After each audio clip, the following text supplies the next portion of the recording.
If you bought a ticket to Roloff Farms anytime between 2018 and 2023, you might be owed a massive refund. For years, we have watched the golden sunsets over the pumpkin patch, believing we were supporting a wholesome family legacy. But today, that illusion is shattering in real time. We are breaking down the explosive new federal class action lawsuit that has allegedly been filed by the fans themselves, exposing how Matt Roloff may have used your family memories and your hard-earned money to fund a secret life of luxury and fraud. This isn't just about a TV show anymore. This is about the deception of millions. We are talking about insider reports that suggest the farm wasn't just a business, but a funnel for a lifestyle that you paid for, while the legacy we all rooted for was being dismantled from the inside out. Before we open these legal files and expose the truth that TLC might not want you to see, I need you to stop right now. If you want to see justice for the fans and the truth about the Roloff legacy, hit that like button to help this video spread to every viewer who might be affected. And make sure you are subscribed with notifications on, because as this lawsuit unfolds, you are not going to want to miss a single update. We need to start by understanding the gravity of what has just landed on the desk of federal prosecutors. According to exclusive theories and circulating legal briefs, a high-profile law firm identified as Peterson Andy has officially filed a massive suit in federal court against Matt Roloff and Roloff Farms Incorporated. This is not a petty small claims dispute. This is a class action lawsuit filed on behalf of 5 separate families, representing potentially thousands of ticketed guests who visited the farm during the pumpkin seasons spanning from 2018 to 2023. These aren't just angry viewers leaving mean comments on Instagram. These are paying customers who claim they were solicited under false pretenses. The core of this legal nightmare is a concept known as fraudulent inducement. The argument being made by these plaintiffs is brutal, and it cuts to the very heart of why we all tuned in for nearly 2 decades. The lawsuit alleges that Matt Roloff used the wholesome image of the TLC show, the promise of a family legacy, and even the involvement of his grandchildren to solicit public money through ticket sales and tours. But here is where it gets dark. The filing suggests that instead of that money going back into the farm to preserve it for the future generations, as was heavily implied in marketing materials and on the show itself, those funds were allegedly siphoned off.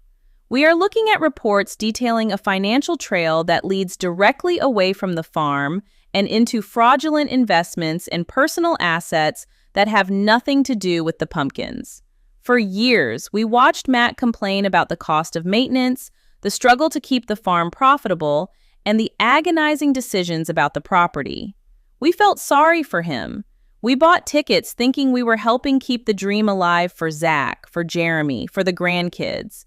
But if these legal theories hold water, that narrative was a carefully constructed lie designed to separate you from your cash. The setup of this lawsuit paints a picture of a man who knew exactly what he was doing. The plaintiffs are arguing that when they purchased VIP tours and Golden Pass tickets, they were buying into a specific promise: the preservation of Roloff Farms as a family heritage site. By marketing the farm as a multi-generational legacy, while allegedly secretly planning to liquidate assets and funnel profits into personal luxury accounts, Matt may have committed consumer fraud on a massive scale. The timeline here is critical. The lawsuit targets the years 2018 through 2023. Think back to those seasons. Think about the storylines we were fed. We saw the tension on the north side. We saw the negotiations with the kids. We saw Matt claiming he was tired and just trying to manage the chaos. All the while, thousands of people were driving to Oregon, paying premium prices for a glimpse of that life. Now, insiders are suggesting that the law firm Peterson Andy has obtained financial records that contradict Matt's public cries of poverty. There is talk of pumpkin profits being diverted into real estate ventures in Arizona that were never disclosed to the shareholders of the farm. And yes, that includes the other family members who may have had a stake. This is where the betrayal goes from emotional to criminal. If you solicit money for a charity and you spend it on a yacht, that is fraud.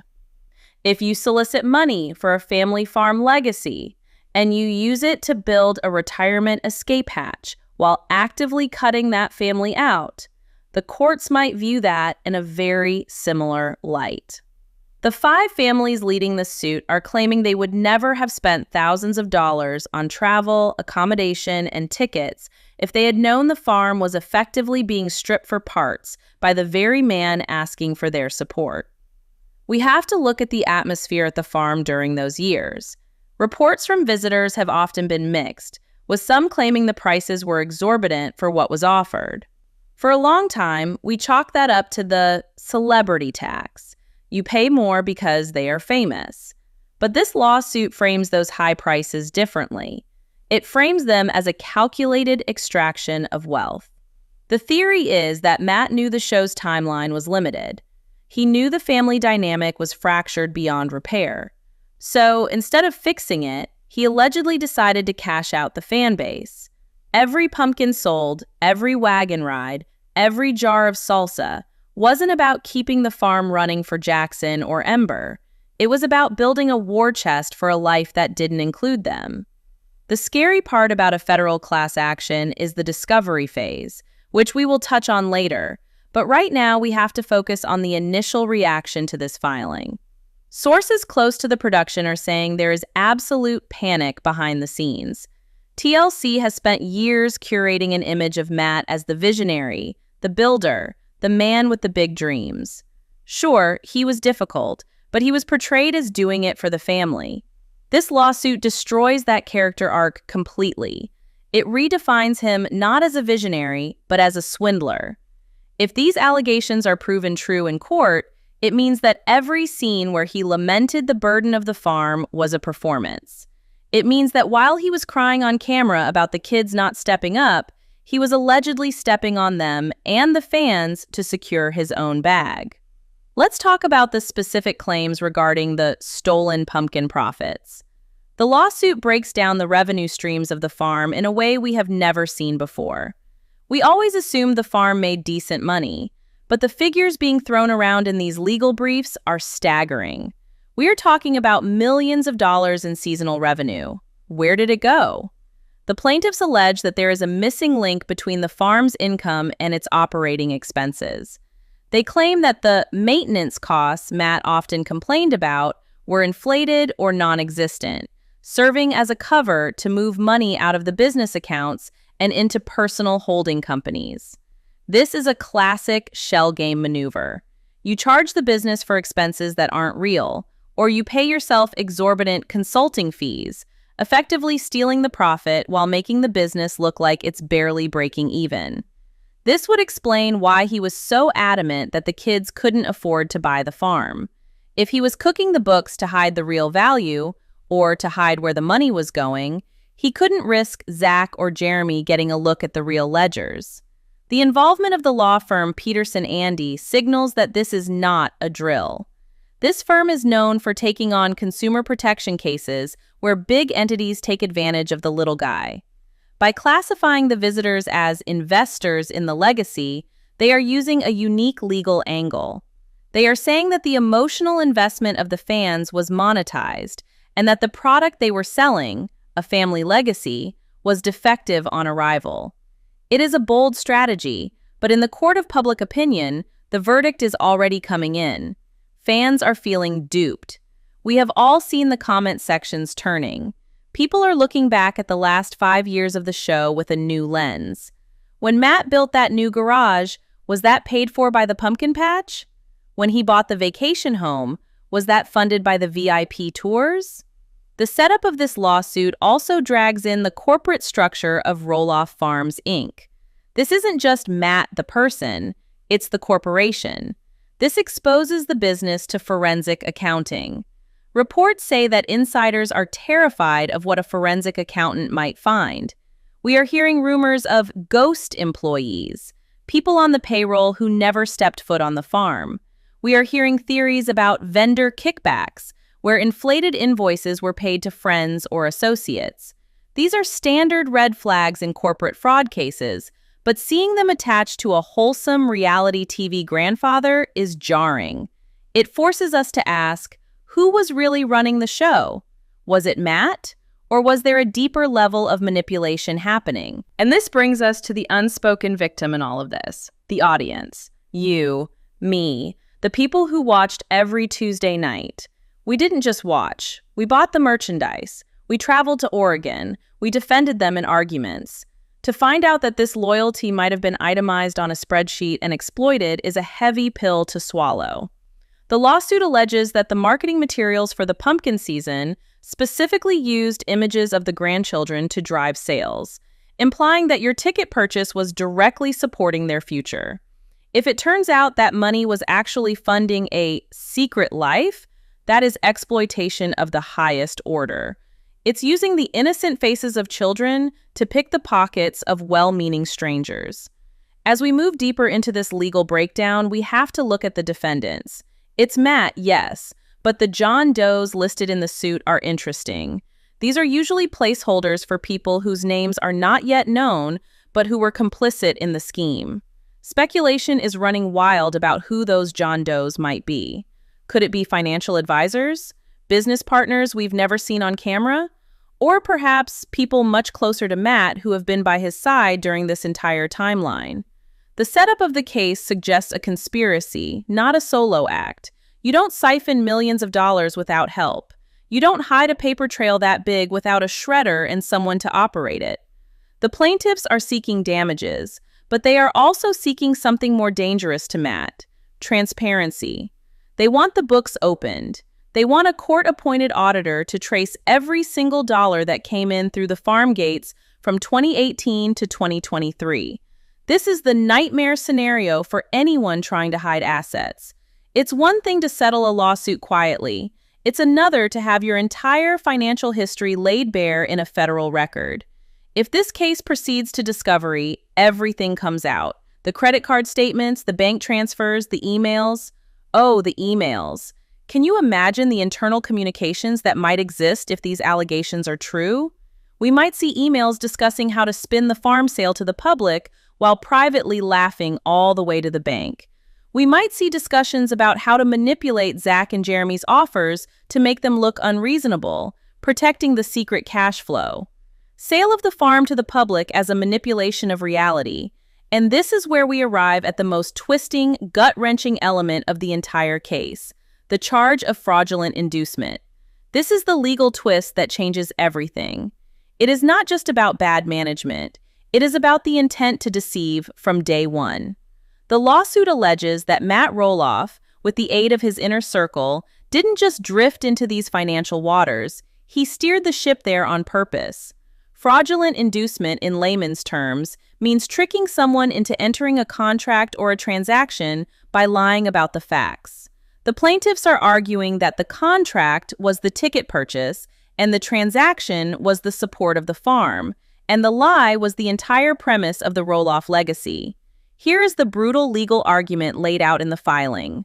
Matt used the wholesome image of the TLC show, the heartwarming shots of Jackson and Ember playing in the pumpkin patch, and the constant narrative of passing the torch to solicit public money. We all saw the commercials. We saw the Instagram posts. Come out to the farm, support the family.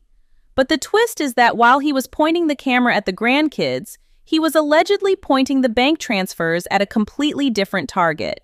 The suit claims that the money generated from these sales was siphoned off for fraudulent investments, and, perhaps most damning of all, Caryn Chandler's personal luxury gifts and lifestyle enhancements. This is the part that is going to set the internet on fire. For years, fans have speculated about Caryn's role. Was she just the manager? Was she the girlfriend? Or was she, as some darker theories suggest, the architect of the family's division? The lawsuit allegedly names Caryn not just as a bystander, but as a beneficiary of these diverted funds. We are hearing exclusive theories from sources close to the investigation that suggest a significant portion of the farm maintenance budget was actually rerouted to cover expenses that had zero to do with pumpkins and everything to do with a life of leisure in Arizona. We are talking about allegations of high-end furniture, luxury vehicles, and extravagant travel itineraries that were billed to the farm corporation as business development or scouting trips. Imagine the betrayal. You are a grandmother in Ohio. You save up to take your grandkids to Oregon because you love the show. You pay hundreds of dollars for the VIP experience, thinking you are helping Zach and Tori eventually take over the farm. And now, you find out that your money might have paid for a first-class flight to Cabo for Matt and Caryn, or for a renovation on a property that the Roloff kids will never step foot in. That is the core of the fraudulent inducement charge. You were induced to spend money based on a story that Matt knew was false. He knew, arguably as early as 2018, that the farm transition was dead. He knew he wasn't going to sell to the boys. Yet he kept the narrative alive on TV and in marketing because that narrative was the cash cow.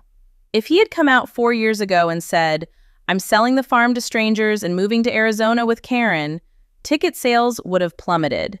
The legacy was the product. And if the legacy was a lie, then the product was a fraud.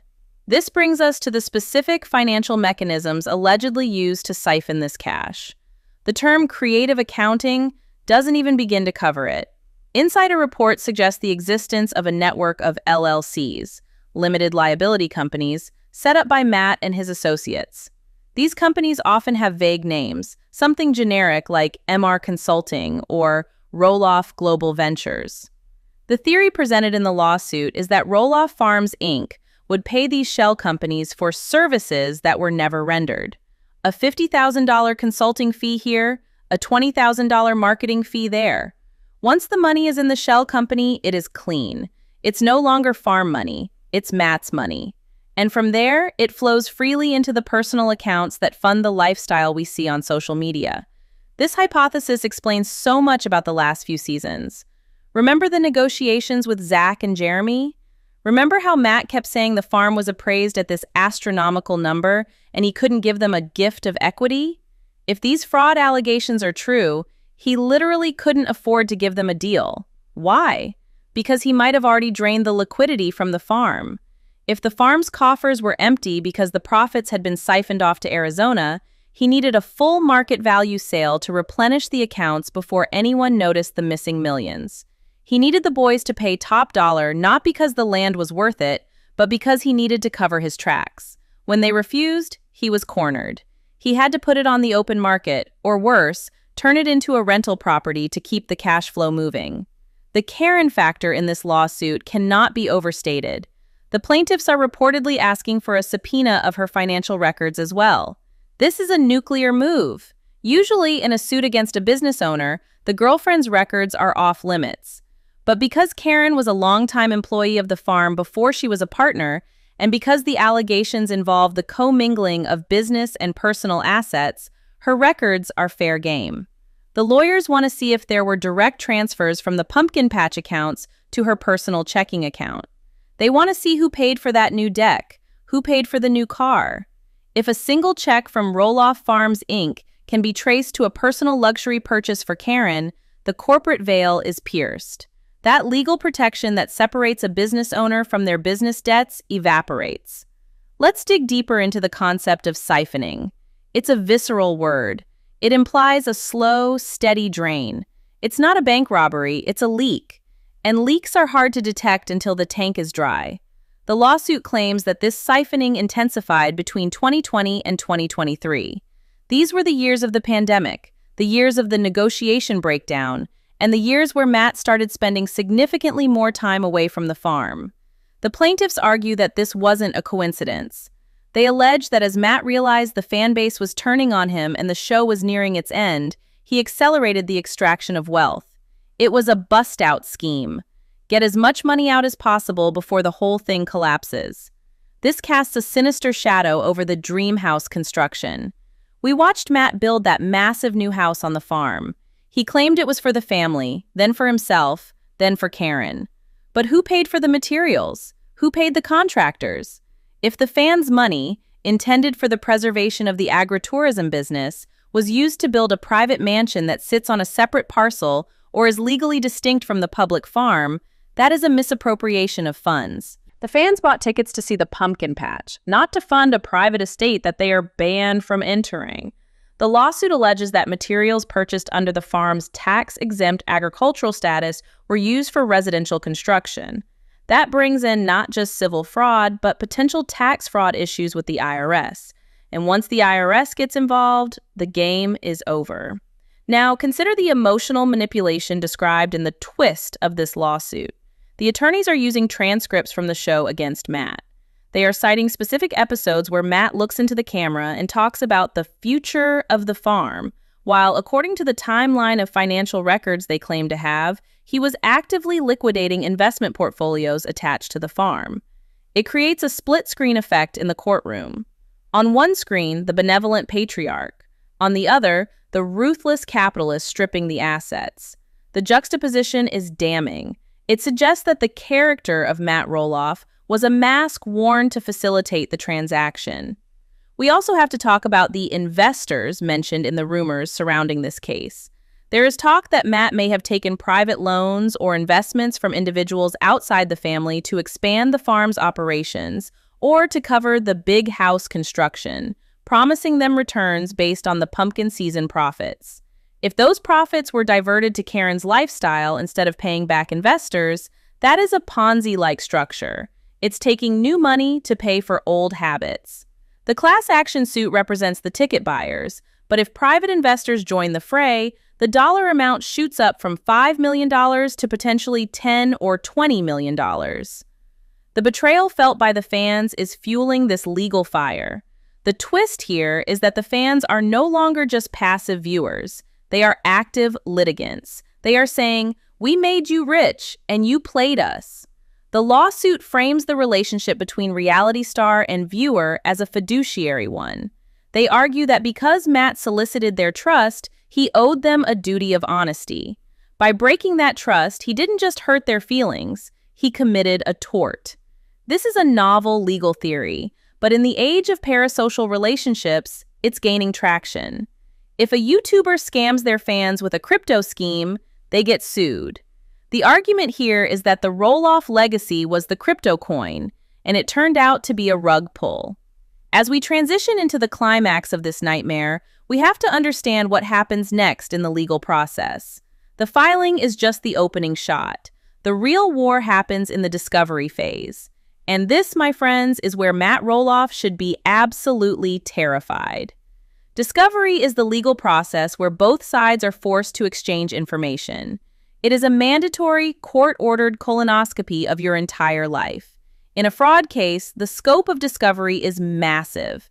The plaintiffs are entitled to every document that could possibly prove their case. Imagine the sheer volume of data Matt will be forced to hand over. We are talking about 10 years of bank statements for every single account he controls. Not just the farm account, but his personal accounts, his joint accounts with Caryn, and the accounts of any LLCs he is a member of. They will want to see the credit card statements. They will want to see the receipts for every dinner, every flight, every piece of lumber. They will be looking for patterns. If they see a $5,000 withdrawal from the farm account on a Friday and a $5,000 deposit into Caryn's account on a Monday, followed by a $5,000 payment to a luxury resort on Tuesday, the smoking gun is right there in black and white. But it's not just the numbers, it's the communications.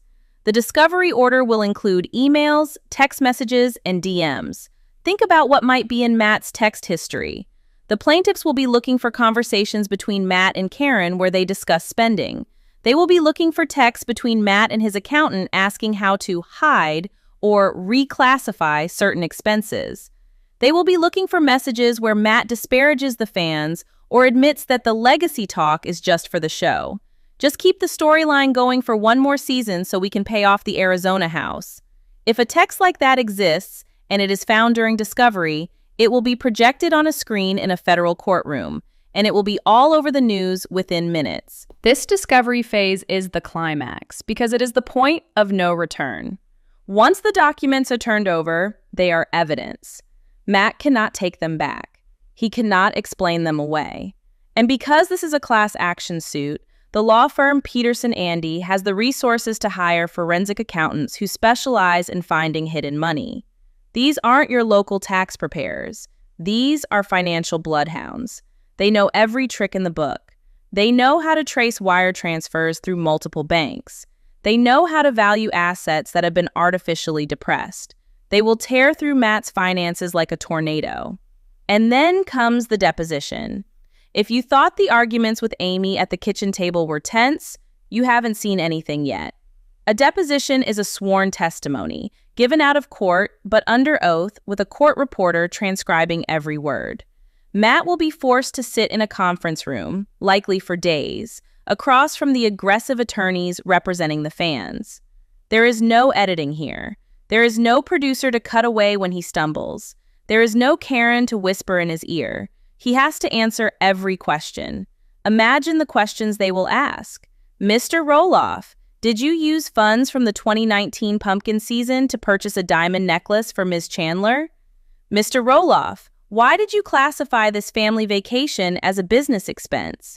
Mr. Roloff, when you told the cameras you wanted Zach to have the farm, were you simultaneously emailing your broker to list the property? He will be pinned down. If he lies, he commits perjury, which is a felony. If he tells the truth, he admits to fraud. It is a trap with no exit. He will be grilled on every inconsistency, every contradiction between his public statements and his private actions. And it won't just be Matt. They will depose Caryn. This is the moment the fans have been waiting for. Caryn will have to raise her right hand and swear to tell the truth. She will be asked about her influence on Matt's finances. She will be asked about the gifts. She will be asked about the tension with the boys. The lawyers will try to paint her as the accomplice, the one who whispered the ideas in Matt's ear. They will ask her about her own finances. How much did her net worth increase since she started dating Matt? If she can't justify her lifestyle with her own independent income, the implication will be clear.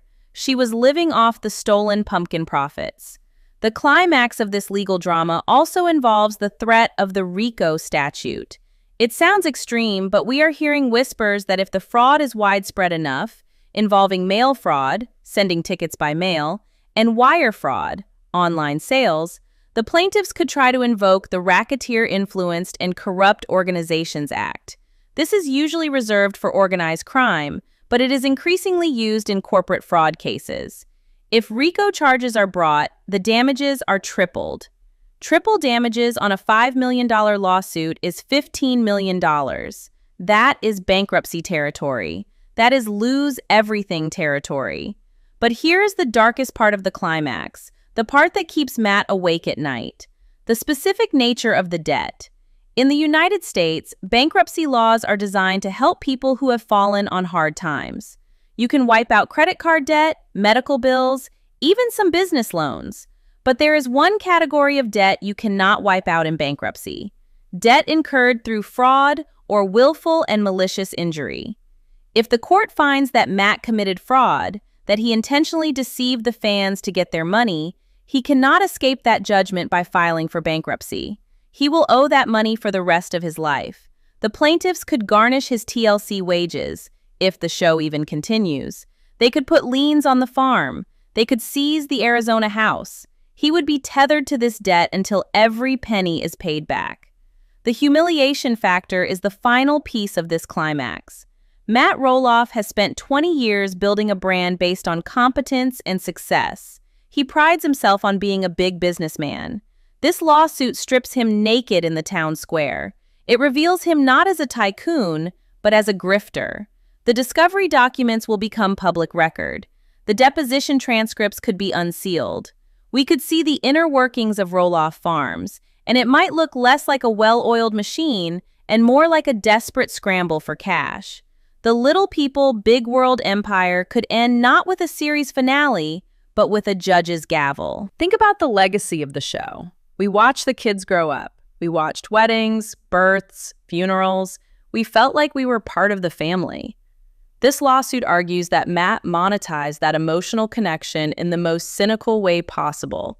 He allegedly looked at the fans and saw dollar signs. He looked at his own children and saw marketing props. The climax of this story isn't just about money. It's about the death of the dream that hard work pays off, that family comes first, that the farm was a sacred place. The lawsuit alleges that for Matt, the farm was just an ATM, and he lost the PIN code to his moral compass a long time ago. As the legal proceedings move forward, we are also hearing about potential criminal referrals. Sometimes, a civil judge sees evidence of fraud so egregious that they refer the case to the district attorney or the DOJ. If the reports of tax evasion and ghost employees are true, Matt could be facing jail time, not just fines. It's a long shot, but it's on the table. The image of Matt Roloff in handcuffs is something no one ever expected to see. But in the world of true crime and high-stakes fraud, stranger things have happened. The tension is mounting. The plaintiffs are pushing for a trial date. Matt's legal team is filing motions to dismiss, trying to delay the inevitable, trying to keep those documents hidden. But the federal court system is a slow-moving steamroller. It doesn't stop. And right now, it is rolling directly toward Roloff Farms. The twist has been revealed, the climax is approaching, and the fallout is going to be radioactive. The legal strategy of the plaintiffs is relentless. They are not just going after the corporation, they are going after the man. They are targeting